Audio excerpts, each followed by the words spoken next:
Hello. Right, so Monday means Monday Moan. Well, it does now because I've just declared it to be Monday Moan Day.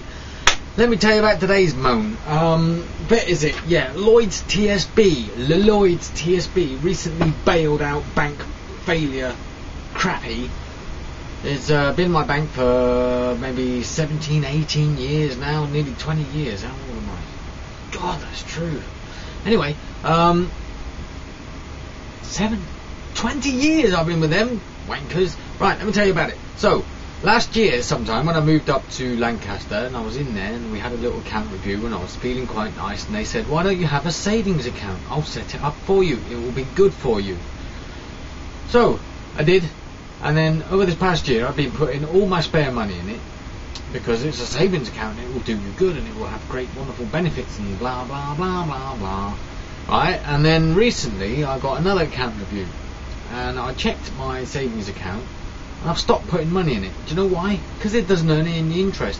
0.1%, which is basically fuck all for having my money that they take big risks with and then can't even guarantee that they can give it back to me when they get, unless they get a bailout by the government, even though they're paying their people billions in bonuses.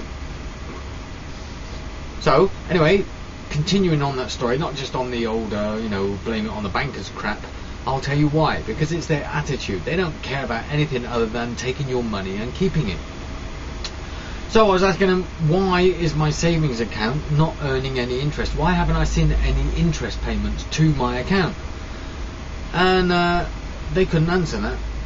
But anyway, I got a bank review and I had an interview date set. So I went there and I turned up and I went and rearranged my whole day, because I'm a busy guy. Rearranged my whole day so that I could go there, have the meeting and all the other boring, banal stuff that I have to do. And I was waiting for 15 minutes after the time it was supposed to start, and the guy came downstairs and he said, oh, sorry Mr. May, I'm on a call at the moment, and he said, I'll be at least another half an hour, can you wait? I was like, no. This is a weekday and you're asking me to wait for you. You were closed 2 days this month and you didn't do nothing then, so no, sorry, too late, you missed your chance. Then he phoned me up later and started kissing my ass about, oh, I'm really sorry Mr. Bailey, I was on the phone with a customer and he couldn't, and he turned out he wasn't even a customer, which really made me feel better about you missing my appointment, you twat.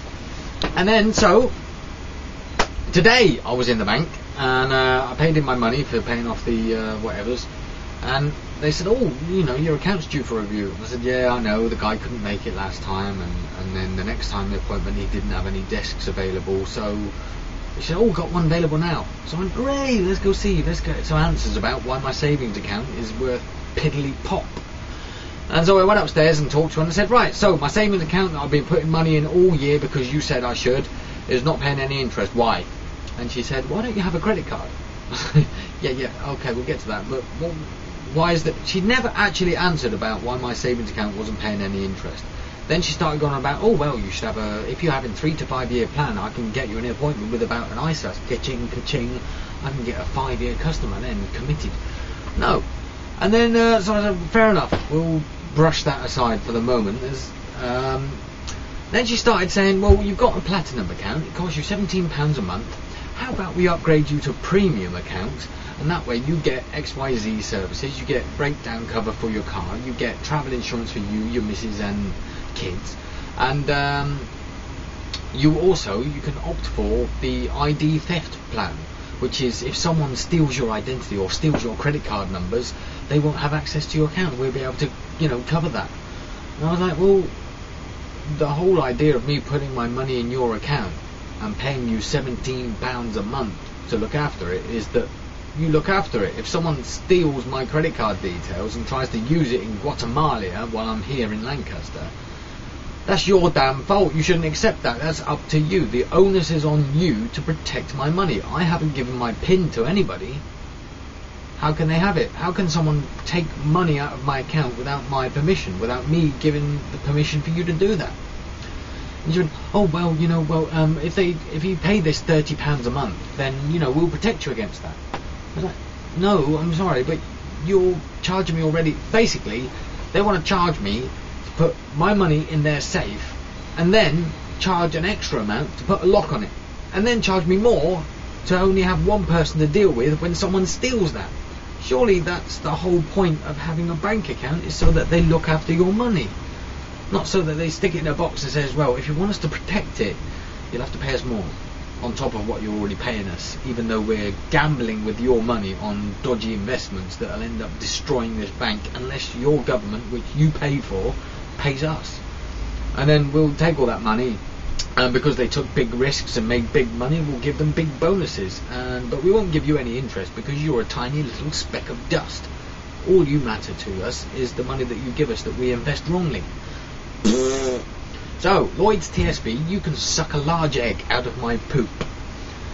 Also, she was going on about credit cards, and I said, I don't want credit cards. I don't want a credit card. I've got an overdraft limit. And she said, yeah, but credit cards will protect you with insurance if you buy online. I said, surely it does anyway. I mean, isn't that the whole point of, using all these secure transactions, 128-bit security? What's the point of that if it doesn't mean anything unless I haven't paid you some money? Might as well just send it on a bit of paper, on a postcard, for everyone to read. And she said, well, yeah, but then you get insurance on your purchases. I said, right, and what is the minimum purchase transaction to get covered by insurance? And she went, I don't know. I said, well, how much is the maximum cover per transaction? She went, I don't know.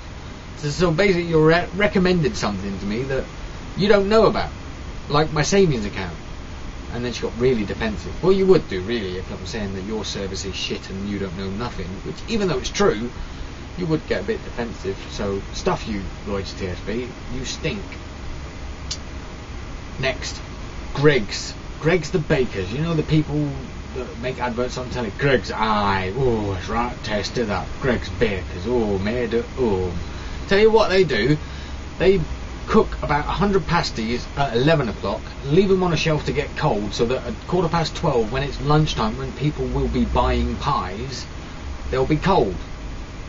And then when you say, why is my pasty cold? They'll say, well, it cooled down. I say, yes, I know it cools down, but why aren't you keeping it warm? Why isn't there a steady stream of pies and enough common sense to put those pies into the oven so that when they're cooked, it's 12 o'clock and ready for people to buy them, for lunchtime?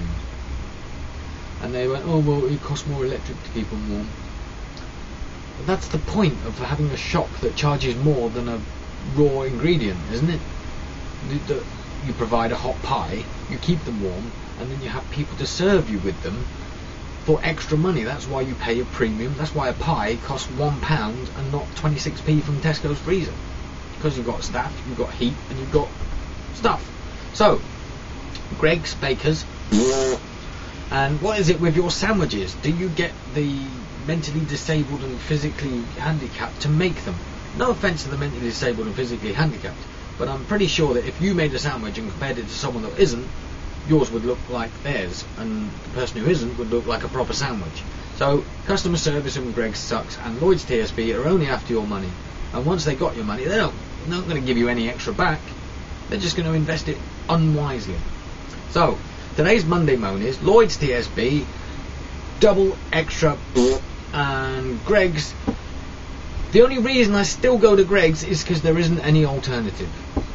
That's right, there's no other pie shop in that area, even though there's 3 Greggs I went to today, all of them. No, sorry, they're cold. When you eat a cold pasty, it tastes like licking stamps. A cold chicken and mushroom pasty tastes like, I don't know, it tastes like eating a mud sandwich. Because it's not hot, you don't get any employment. Yeah, they shouldn't have any employment in your face. However, Alpro soya milk, tasty. Jordan's honey and almond crunchy bar. I wonder if it will focus in on that. Can you see that?